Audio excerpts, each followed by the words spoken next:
Bismillahirrahmanirrahim. Assalamualaikum warahmatullahi wabarakatuh. Kita bertemu kembali dalam mata kuliah teknik penulisan artikel ilmiah.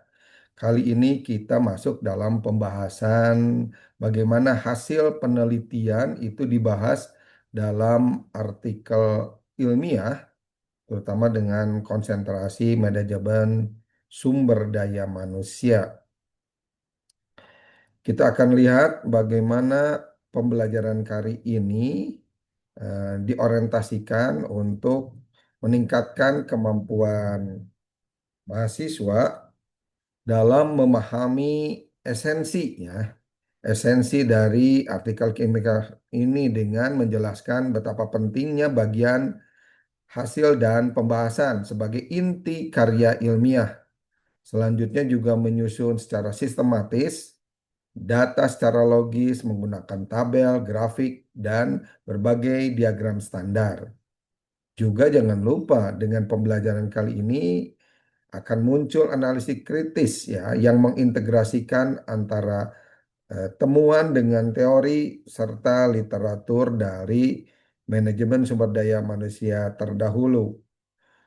Di samping itu juga bisa kita pelajari bagaimana penguasaan prinsip-prinsip penulisan, bagian pembahasan yang mampu mengintegrasikan hasil penelitian secara keseluruhan dengan mengembangkan berbagai argumen ya, sehingga mampu memperkuat argumen ilmiah serta mampu menyusun artikel secara komprehensif dan berkualitas tinggi. Ya. Dengan pembahasan hasil penelitian ini, kita memahami berbagai komponen utama yang menentukan keberhasilan. Ya. Keberhasilan apa? Keberhasilan penulis dalam memberikan kontribusi yang nyata terhadap ilmu pengetahuan dengan menyampaikan temuan secara sistematis, mampu menginterpretasikan data secara mendalam, juga menghubungkan fakta di lapangan dengan teori, serta memperkuat validitas dan reliabilitas temuan.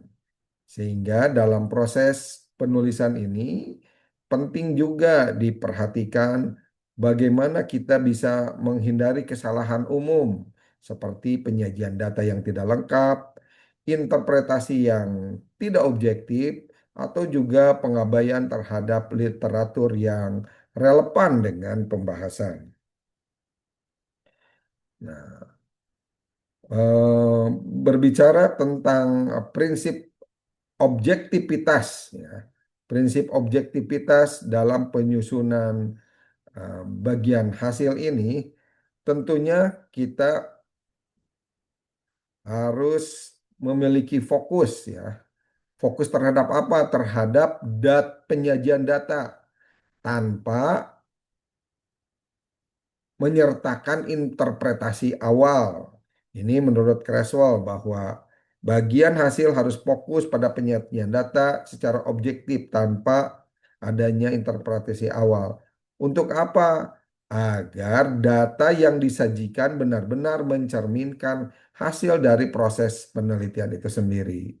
Prinsip lainnya adalah disusun berdasarkan pertanyaan atau penelitian yang berbasis hipotesis. Juga menggunakan subjudul yang relevan dengan alur yang logis. Di samping itu, tampilkan akurasi data. Ini merupakan sesuatu yang mutlak, sehingga dipahami tidak boleh ada manipulasi data.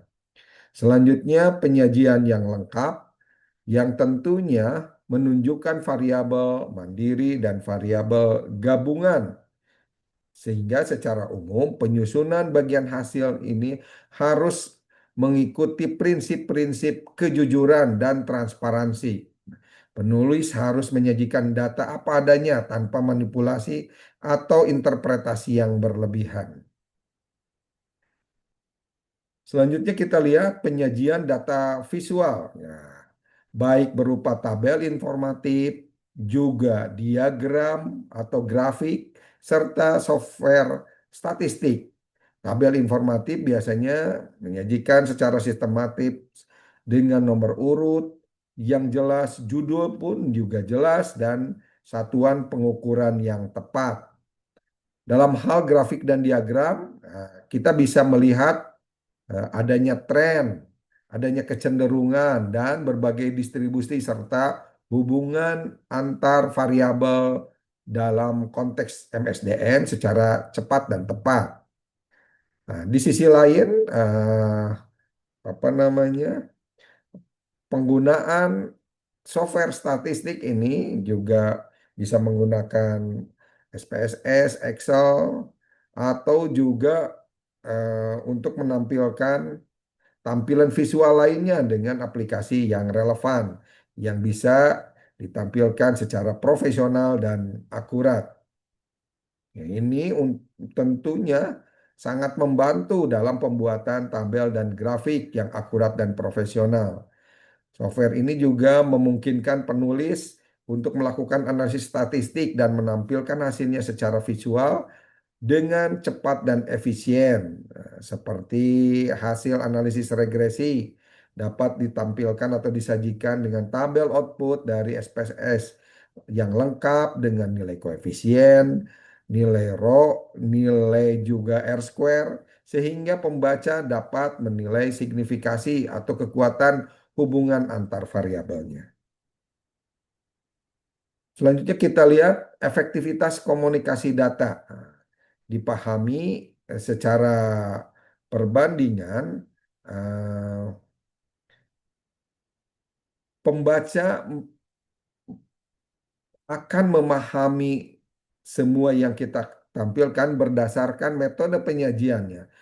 Ada berupa narasi tekstual saja, ini akan dipahami ya kurang lebih 45%.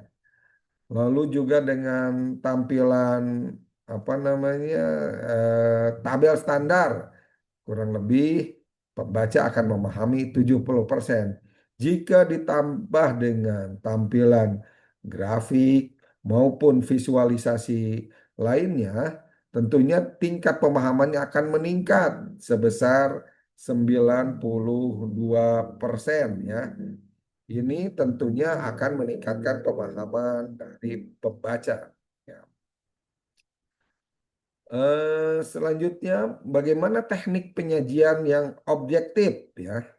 Teknik penyajian yang objektif ini tentunya eh, harus dipahami adanya pemisahan data dan interpretasi. Mana data, mana pemahaman, mana persepsi.